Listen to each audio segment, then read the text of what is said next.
Teaser the fist comes to the door on the third knock. Maya freezes in her tiny Seoul apartment, the phone in her hand suddenly useless. Through the splintering wood, she sees Marcus, her ex, who she left 6 months ago in Atlanta, who she crossed an ocean to escape. I know you're in there, baby. His voice is honey-sweet poison. We need to talk. What Maya doesn't know, the man in the apartment next door is already moving. And he doesn't believe in second chances. 3 days earlier, the elevator in the Itaewon apartment building breaks down twice before Maya reaches the 4th floor, grocery bags cutting into her palms. Home is a studio the size of a closet, but it's hers. Earned through double shifts at the hotel restaurant, through keeping her head down and her past buried. She's fumbling for her keys when the door beside hers opens. The man who emerges makes her breath catch. Tall, Korean, maybe early 30s. Sharp features that could cut glass. Eyes that see everything and reveal nothing. He's carrying out trash, but moves like he's entering a boardroom. Controlled, precise, powerful. Their eyes meet. Sorry, Maya says automatically, pressing herself against her door to give him space. He pauses, studies her with an intensity that makes her skin warm. You're new. 2 weeks. She manages a smile, still getting used to the elevator. It breaks on Wednesdays. His voice is deep, accent slight. Use the stairs. Then he's gone, and Maya realizes she's been holding her breath. Inside her apartment, she sets down groceries with shaking hands. She hasn't reacted to a man like that since, no. She's not thinking about before. Before is Atlanta and Marcus and the bruises she covered with foundation. Before is the emergency room visit she lied about. Before is the life she burned down to save herself. Seoul is after. Seoul is safe. Her phone buzzes. Unknown number. Found you. Maya's vision tunnels. She deletes the message. Locks the number. But her hands won't stop shaking. The next morning, the hotel restaurant kitchen is a war zone during breakfast service. Maya moves through it with practiced efficiency, plating bibimbap and fielding orders in broken Korean. She's a prep chef, bottom of the hierarchy, but the work keeps her mind quiet. Maya SSI. Chef Kim barks. VIP order. Perfect presentation. She focuses on the details, the precise arrangement of vegetables, the gleaming egg yolk. Cooking is meditation. In the kitchen, there's no past, no fear. Just the next plate. Her phone buzzes in her pocket. She ignores it. It buzzes again and again. On her break, she finally looks. 7 messages from blocked numbers. All the same, I'm coming for you. You can't hide. We belong together. Marcus. He found her number, which means he knows she's in Seoul. Maya barely makes it to the bathroom before the panic attack hits. That night, she takes the stairs home, as her neighbor suggested. On the 3rd floor landing, she runs into him again. He's leaning against the wall, phone to his ear, speaking rapid Korean in a voice cold enough to frost the air. When he sees her, he says something sharp and hangs up. Elevator still broken? Maya tries for lightness. You're afraid. Not a question. His eyes track her trembling hands, the way she's gripping the railing. Of what? Nothing. Long day. Liar. He steps closer, and Maya's instincts scream run, but she's frozen. Someone's threatening you. How would you? You check behind you every 3 seconds. You stand with your back to walls. You're always ready to run. His voice gentles slightly. I recognize survival instincts. Maya's throat tightens. I can handle it. You shouldn't have to. He pulls out a business card, presses it into her hand. My name is Kong Ji-woo. If you need help, call me. Anytime. The card is simple, expensive. Just his name and a number. No title, no company. What do you do? Maya asks. I solve problems. His smile is sharp. Permanently. He leaves her standing there, card burning in her palm. The 3rd day the restaurant shift runs. Late. A private party, demanding guests, endless dishes. Maya doesn't get home until past midnight. She's so exhausted she almost misses the figure in the building's entrance. Almost. Marcus leans against the wall like he owns it, that familiar smile on his face. 6 feet of charm and violence. He looks exactly the same, handsome, confident, dangerous. Hey baby. He pushes off the wall. Missed me. Maya runs. She takes the stairs 2 at a time, can hear him behind her, laughing like this is a game. 4th floor. Her apartment. He's slipping in her shaking hands. Come on, Maya. Don't be like that. I came all this way. She gets the door open. Flams it. Locks it. Marcus's fist hits the wood hard enough to rattle the frame. Open the door. The sweetness is gone from his voice. We're going to talk about you disappearing. About respect. Go away. Her voice cracks. I'll call the police. Call them. I'll be gone before they arrive. But I'll come back. Another hit. The frame splinters. I always come back. Maya grabs her phone. Dials the number on Ji-woo's card with trembling fingers. It rings once. Maya. Ji-woo's voice is calm, but she hears movement in the background. Tell me. My ex. He's here. He's breaking down my door. I know. I heard the first knock. There's a pause. Step away from the door. The line goes dead. 5 seconds later, the assault on her door stops. Maya hears Marcus say, "Who the hell?" Then silence. Then a sound she'll never forget. Marcus screaming. Maya presses her ear against the door, heart hammering. Ji-woo's voice cuts through Marcus's scream, cold and precise. You have 3 seconds to explain why you're destroying property in my building. Your building? Man, I don't know who you think you are. The thud of a body hitting the wall stops Marcus mid-sentence. Wrong answer. Ji-woo sounds almost bored. Try again. Why are you here? That's my girl in there. My business, not yours. Your girl. Ji-woo repeats it like he's tasting poison. The woman who ran to another country to escape you? That girl. Maya's hand covers her mouth. He knows. Somehow, Ji-woo knows everything. She's confused, Marcus says, and Maya can hear the charm sliding back into his voice. The same tone he used after the first time he hit her, the second, the 10th. We just need to talk, work things out. You understand. Sometimes women need. The next sound is brutal. Quick. Efficient. Marcus's pleading turns to begging. Here's what's going to happen. Ji-woo's voice hasn't risen once. You're going to leave Korea tonight. If you contact her again, call, text, even think about her too hard, I'll know. And I'll find you. Do you understand? Who are you? Her neighbor. That's all you need to know. Listen, man, I don't want trouble. You already have it. You brought it here. Now you're taking it away. A pause. Not if you understand. Silence. Good. My men will escort you to the airport. If you're still in Seoul in 3 hours, you won't leave at all. Footsteps. Multiple sets. The sound of Marcus being dragged away, still whimpering. Then a soft knock on Maya's door. It's safe, Ji-woo says. She opens it with shaking hands. Ji-woo stands in the hallway, suit jacket perfectly in place, not a hair out of position. The only sign of violence is his slightly reddened knuckles. Behind him, the hallway is empty except for a small crack in the opposite wall. He's gone, Ji-woo says simply. Just like that. Just like that. He studies her face. You're crying. Maya touches her cheeks, surprised to find them wet. I didn't think. I spent 6 months looking over my shoulder. I changed my number 4 times. I left everything. My job, my friends, my entire life. And he still found me. He won't find you again. You can't promise that. Yes, Ji-woo says quietly. I can. There's something in his voice that makes Maya believe him. Something absolute. What did you do to him? Explain consequences. Clearly. He tilts his head. You're safe now. That's all that matters. Who are you really? Maya whispers. People don't just. This isn't normal. Ji-woo's expression shifts, becomes almost gentle. Go inside. Lock your door. Tomorrow we'll talk. I need to know. Tomorrow, Maya. After you've slept. After the adrenaline fades. He steps back. I'm next door if you need anything. He's gone before she can argue. The next morning Maya calls in sick to work.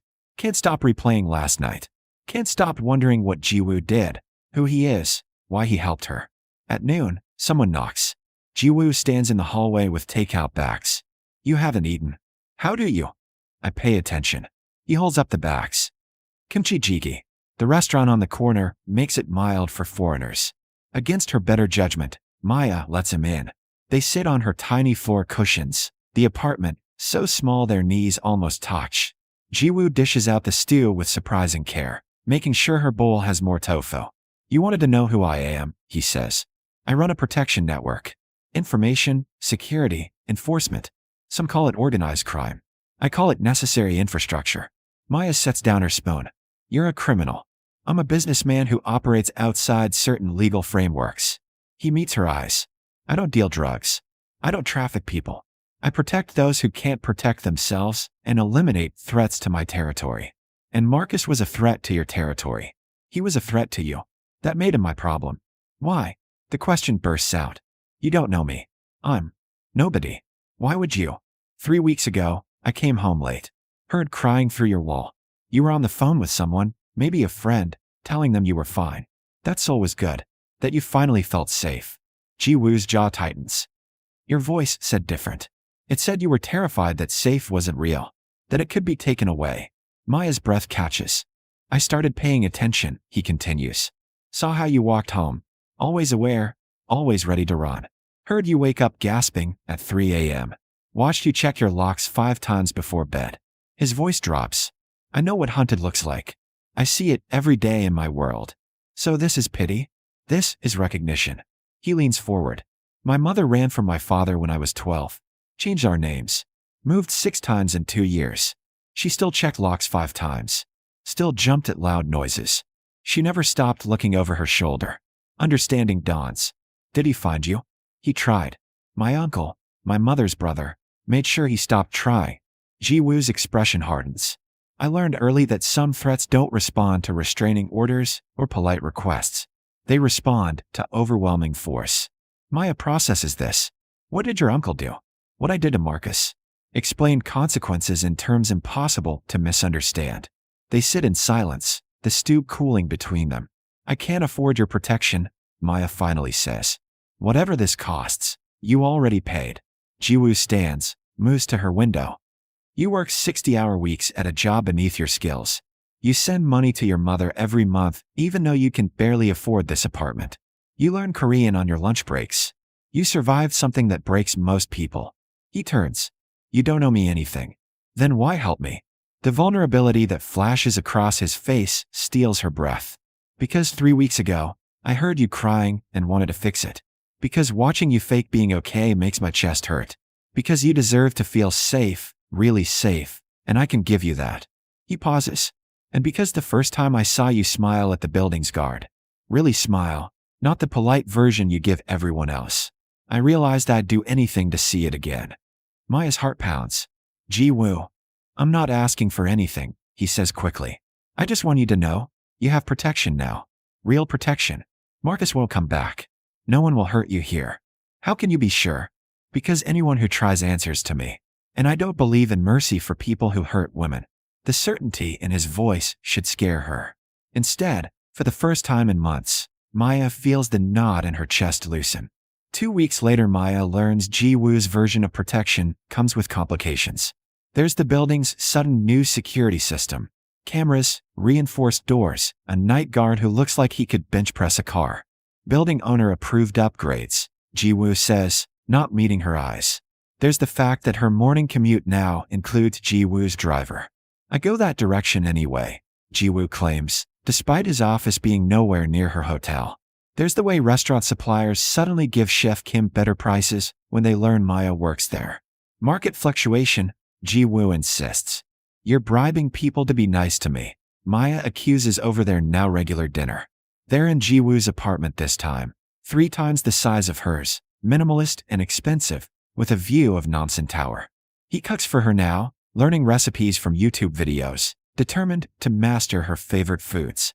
I'm encouraging optimal business relationships, he corrects, plating japchae with intense concentration. That's literally what bribing is. Then yes, I'm bribing people. He sets the plate before her. Problem. Maya tries to be annoyed. Fails. The japchae is perfect. Why do you do this? She asks softly. Make dinner. All of it. The protection. The help. She gestures around his apartment, where she somehow spent every evening this week. You don't have to. Ji-woo sits across from her, and the intensity in his dark eyes makes her stomach flip.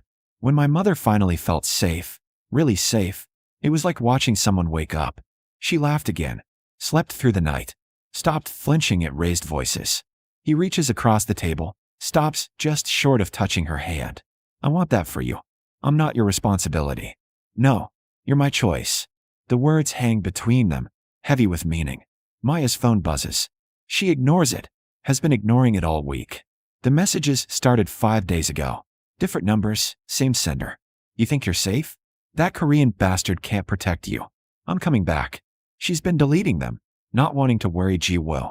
But he reads her face too well. Show me, he says quietly. It's nothing, Maya. Show me. She hands over the phone. Ji-woo's expression goes arctic.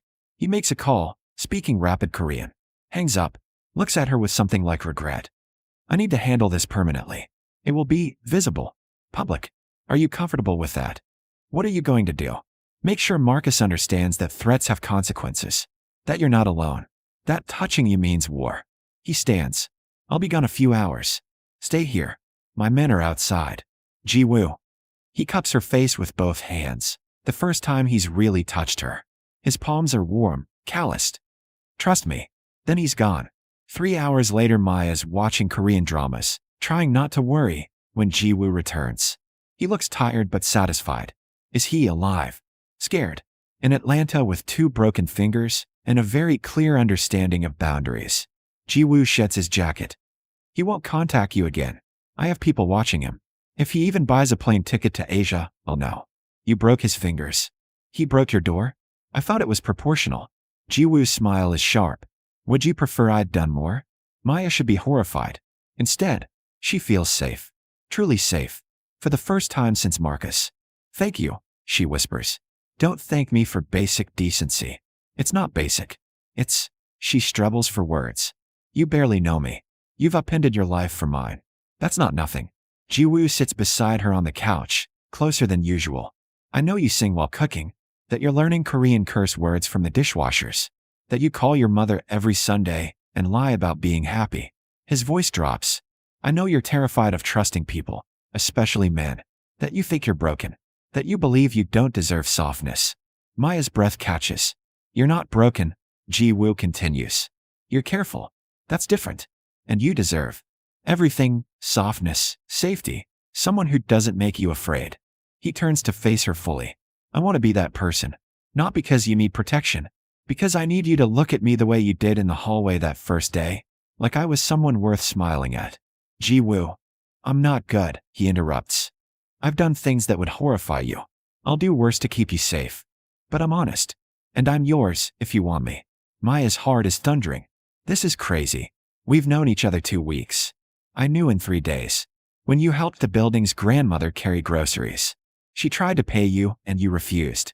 You just smiled and said family helps family. His eyes are impossibly soft. I wanted to be your family. I don't know how to do this.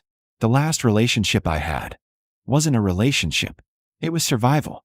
Ji-woo takes her hand carefully, giving her space to pull away. This is different. No fear. No hiding. Just honesty. What if I'm too scared? Then we go slow? I can wait. I'm very patient when it matters. Maya looks at their joined hands. His grip is gentle, secure, nothing like Marcus's controlling grasp. With Ji-woo, she feels held, not trapped. I want to try, she whispers. I'm terrified, but I want to try. Then we'll be terrified together. He smiles, and it transforms his face. I'm afraid too. Of caring this much. Of failing you. Of you realizing you deserve better than a criminal. You're not just a criminal. You're, Maya searches for the right word. You're the person who heard me crying and cared. Who makes japshi from YouTube videos. Who broke someone's fingers for threatening me. When you say it like that, I sound almost romantic. You are romantic. In a terrifying, mob boss kind of way.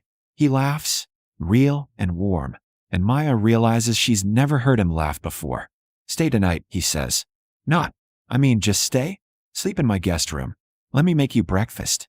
Let me prove that this is real. Maya should say no. Should protect her heart. Should be sensible. Okay, she says instead. 6 months later, Maya moves into Ji-woo's apartment officially, though she's been spending every night there for months. Her tiny studio becomes storage for the life she's building. New skills from culinary courses Ji-woo enrolled her in, Korean language certificates, photos of her and Ji-woo exploring Seoul together. She meets his organization gradually. They're dangerous men with careful eyes who call her Hyungnim, with respect. They treat her like she's precious because Ji-woo made it clear. She is. Chef Kim promotes her to sous chef. Your skills improved, he says, but Maya knows Ji-woo had nothing to do with it. This, she earned. Her mother visits, meets Ji-woo, and pulls Maya aside. Baby, are you happy? Really happy. Maya thinks about waking up without fear, about Jiwoo learning to braid her hair, about feeling safe enough to dream again. Really happy, she confirms. The nightmares fade. The constant vigilance eases. Maya stops checking locks 5 times, stops scanning for exits, stops waiting for the other shoe to drop. One night, curled against Jiwoo on the couch, she realizes she hasn't thought about Marcus in weeks. What are you smiling about? Jiwoo asks, his fingers gentle in her hair. I was just thinking, I came to Seoul to escape, but I found home instead. He kisses her forehead. You are home. Mine. That's very possessive. I'm a crime boss. It's on brand. He tilts her face up. But you possess me right back. Completely. Terrifyingly. Good, Maya says and kisses him. Later, standing on the balcony watching Seoul's lights, Jiwoo wraps his arms around her from behind. No regrets, he murmurs against her hair.